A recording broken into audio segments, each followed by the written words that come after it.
Hi, this is IVB. Our goal is to create a low-cost heating product that will warm IV fluids in Uganda.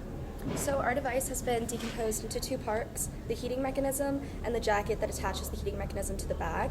For the jacket, we chose this leather material so that it can be easily wiped down and fit for a sterile environment. We used Velcro so that it can attach to the bag. And then we also used a layer of cotton insulation because it was cheap and available to provide extra temperature regulation. For the heating elements, we chose heating pads. They're low cost and accessible in Uganda. Furthermore, we soldered these heating pads in parallel with each other, which is then attached to the circuit.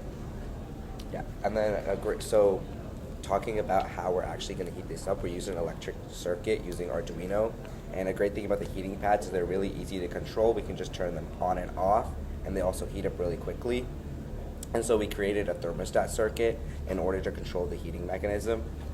So in essence, we created some code in Arduino. Basically what happens is it takes the temperature readings from both thermistors, reads them, converts them to Fahrenheit, and then basically until we reach the target temperature of 100 degrees Fahrenheit, the heating pads will remain on. But once we reach that target temperature, it will turn the heating pads off, and so the temperature will fluctuate in between 95 and 100 degrees, which is our target range for warming.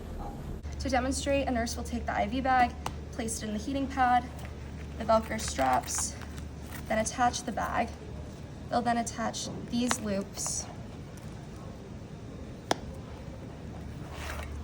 hang the IV bag on the stand. These straps ensure that as the fluid drains, the bag will remain attached to the jacket.